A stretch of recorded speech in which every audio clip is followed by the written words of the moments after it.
Olá pessoal, nosso tema de hoje é a revolta da vacina. Vocês podem pensar assim, de novo, há inúmeros vídeos sobre a revolta da vacina. É um tema bastante estudado e de bastante interesse de professores e estudantes. Mas eu vou procurar trazer aqui uma visão mais atualizada possível, que tem sobre o movimento, que é meio o espírito do nosso canal aqui. Então vamos lá, direto ao ponto. A revolta da vacina foi um motim urbano ocorrido em novembro de 1904 na cidade do Rio de Janeiro. Quando eu chamo de motim e não revolta, já tem um conceito aí atrás do que seja motim. Motim é uma revolta resultante de uma explosão impulsiva de uma multidão. Geralmente envolve quebra-quebra, envolve alguma dose de violência contra as pessoas ou contra o patrimônio, mas é uma explosão sem que tenha havido um planejamento prévio, que envolve como expectativa o atendimento imediato daquilo que está sendo reivindicado, mas não tem um projeto político de futuro construído anteriormente. Não é algo que você planeja com racionalidade, tal como ocorre, por exemplo, numa greve operária, ou às vezes até em algumas revoluções, em que você tem um projeto de revolução, você conspira, você prepara, você junta dinheiro, você organiza. É totalmente diferente do motim, que é uma explosão abrupta. Este conceito de motim estou me baseando no historiador inglês Thompson. Então a revolta da vacina foi um motim ocorrido nos limites do Rio de Janeiro. Teve repercussão para outros estados? Teve sim, mas a revolta não saiu das margens da então capital brasileira. O Brasil, na época, tinha como presidente Rodrigues Alves, que era o terceiro presidente paulista que havia sucedido Campos Salles. Rodrigues Alves tinha um plano de governo bastante extenso, mas o que ele priorizava era a reforma urbana da capital brasileira. E essa reforma urbana vinha aliada a uma preocupação que ele tinha, que era de sanear o Rio de Janeiro, que era uma cidade assolada por inúmeras epidemias. Além disso, então, ele estabeleceu como prioridade o saneamento do Rio de Janeiro e uma reforma urbana. Como o Rio se encontrava nesse período? Após a proclamação da República, em 1892, especificamente, o serviço de higiene da capital ficou a cargo do governo federal. Quer dizer, ele, Rodrigues Alves, seria responsável por controlar esse processo de saneamento da capital nacional. O Brasil vivia assolado por doenças, especialmente as regiões portuárias. Então, os dois maiores portos exportadores de café que nós possuíamos eram o Rio de Janeiro e Santos. Haviam sido inventadas novas embarcações, novos navios, que eram muito mais amplos. E esses novos vasos marítimos precisavam de portos melhor equipados para que eles pudessem fazer o comércio de importação e exportação do qual o Brasil era tão dependente. Então, fazia parte da política de reforma urbana melhorar as condições dos portos, ampliando-os para que o comércio internacional pudesse se desenvolver. Por outro lado, o acesso ao porto era feito por ruas muito estreitas, porque o Rio de Janeiro, como todos nós sabemos, teve uma ocupação colonial e as carroças que faziam o transporte daquilo que seria exportado pelo porto tinham que trafegar naquelas ruas estreitas e quando elas paravam para descarregar, ou sei lá, o cavalo passava mal, aquilo formava um enorme engarrafamento de carroças. Então era preciso alargar essas ruas, até para permitir a circulação. Os bondes elétricos tiveram início no Brasil em 1892. Então havia também uma necessidade de alargar as vias para a circulação dos bondes elétricos. Os automóveis, eles, embora já tivessem sido inventados antes, eles chegam no Brasil a partir de 1900. A primeira medida tomada por Rodrigues Alves é indicar Pereira Passos como prefeito do Rio de Janeiro. Pereira Passos era um engenheiro e ele havia participado, ainda durante o Império, numa comissão de melhoramento da cidade do Rio, com o objetivo de fazer um plano para o saneamento urbano. Então, já no seu plano, já na proposta dessa comissão, havia já a ideia de alargar as ruas, de eliminar os morros, de construir pracinhas, de abrir bulevares, de criar jardins. Então, era um projeto que visava não só facilitar o comércio, como visava o embelezamento do Rio de Janeiro. Para isso, quando Passos foi convidado, ele exigiu, como condição para que aceitasse um encargo, que ele tivesse poderes discricionários. Além da inspiração que ele tinha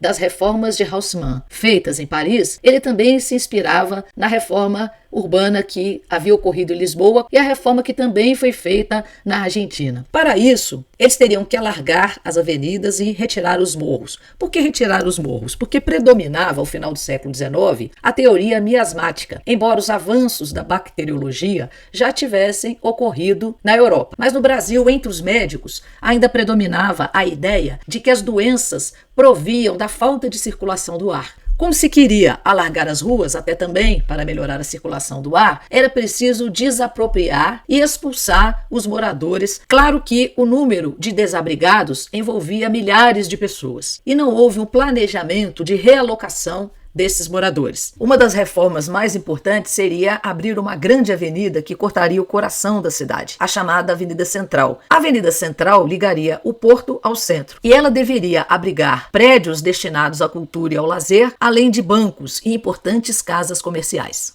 Com a sobra das demolições, se planejava construir moradias para os operários. Prontamente, a oposição se mobilizou contra essas reformas. Um dos primeiros a protestar foi Rui Barbosa, principalmente em relação aos poderes arbitrários conferidos a Pereira Passos. Alguns proprietários de moradias populares e de casas comerciais que foram seriamente atingidos eram portugueses, e eles chegaram até propor soluções diplomáticas para barrar a reforma. Alguns desses proprietários chegaram a doar querosene para que os revoltosos tacassem fogo na cidade. Havia uma oposição séria da imprensa, sobretudo aquela imprensa que fazia oposição ao governo de Rodrigues Alves. De alguma forma, as obras ajudaram a resolver parcialmente a questão do desemprego, na medida em que elas criaram 8.000 novos postos de trabalho para a construção civil. Isso aliviou um pouco a situação. Paralelo a essas reformas, houve um aumento das crises epidêmicas da capital durante a própria reforma urbana. Nós tínhamos praticamente 3 doenças que assolavam o Rio de Janeiro: a febre amarela, a peste bubônica e a varíola. Para combater então a febre amarela, foi contratado um cientista que foi indicado pelo filho médico do Rodrigues Alves, o Oswaldo Cruz, que tinha estudado na França, no Instituto Pasteur. Então ele era conhecedor da teoria microbiológica e ele foi encarregado de fazer o saneamento da cidade. Das 3 epidemias que avassalavam o Rio de Janeiro, eu vou destacar apenas a da varíola, porque é aquela que deu origem à revolta, porque a gente não tem muito tempo. A varíola, ela tinha uma vacina, que era a vacina de Jenner, que havia sido criada na Inglaterra, e os casos estavam muito altos. A vacinação da varíola já existia no Brasil, a obrigatoriedade da vacina, desde 1837 para crianças, e em 1846 ela se tornou obrigatória para os adultos, durante o Império. Mas mesmo assim as pessoas não cumpriam. Assim que a República foi proclamada, um dos primeiros decretos do novo regime foi decretar a obrigatoriedade da vacina contra a varíola. Em 1904, o governo, por sugestão de Oswaldo Cruz, enviou um anteprojeto para se criar um novo decreto obrigatório. A população não levava isso a sério, não procurava postos de vacinação, escondia as crianças para que elas não fossem vacinadas. Só que esse novo projeto de lei foi um projeto de lei mais minucioso, que previa a vacinação de crianças de 6 meses em diante e gerava multa para os infratores. O projeto foi aprovado em junho de 1904, mas contou com muita oposição por parte do Congresso. Entre os opositores tinham os positivistas, que não aceitavam que o Estado tivesse o direito de intervir sobre a vida privada dos indivíduos. Os positivistas também acreditavam que as doenças resultavam muito mais de uma fragilidade moral do que propriamente de um vírus ou de um micróbio. Vários médicos se opuseram também à vacinação obrigatória, falando que ela gerava efeitos colaterais que punham a vida em risco, como diarreias, convulsões, meningites e até tuberculose. Criticavam os poderes arbitrários de Oswaldo Cruz, que eram chamados de despotismo sanitarista. Vários deputados, senadores, governadores, ex-candidatos a presidente da República, como foi o caso do Lauro Sodré, que chegou a presidir a criação de uma liga contra a vacina obrigatória, se colocaram frontalmente contra a vacinação. Os trabalhadores também apoiaram a luta antivacínica. A criação da Liga contra a Vacina Obrigatória se deu no centro das classes operárias. Os jovens militares também aderiram a essa revolta. Houve motins tanto na Escola Militar do Rio da Praia Vermelha como na Escola de Realengo. Os espíritas e os homeopatas também se colocavam contra a vacina. Os militares planejaram, junto à Liga Operária, um golpe de Estado para depor Rodrigues Alves, mas o golpe não deu certo. A revolta explodiu em novembro de 1904 e ela teve como atores pelo menos 3 grupos: as elites civis e políticas, os militares e o povo. Esses 3 grupos não tinham muito em comum, tinham projetos inconciliáveis. No entanto, se uniram na revolta popular. As elites agiam no parlamento, agiam incitando o povo a fazer protestos, usava a imprensa para criticar o governo, faziam comícios, tentavam golpe de Estado. Era esse o modus operandi das elites. Já os militares faziam motins nas escolas e tiveram que ser reprimidos pelos oficiais fiéis ao governo, Caso contrário, a revolta poderia ter tido mais impacto do que teve. De todo modo, o motim foi muito violento. O Rio de Janeiro pareceu um cenário de guerra. Bondes foram cancelados, as aulas também foram suspensas das escolas, se ouvia tiro para todos os lados, lampiões foram quebrados, fios elétricos dos bondes foram destruídos, bondes foram derrubados, formavam barricadas para impedir a repressão da polícia e do exército.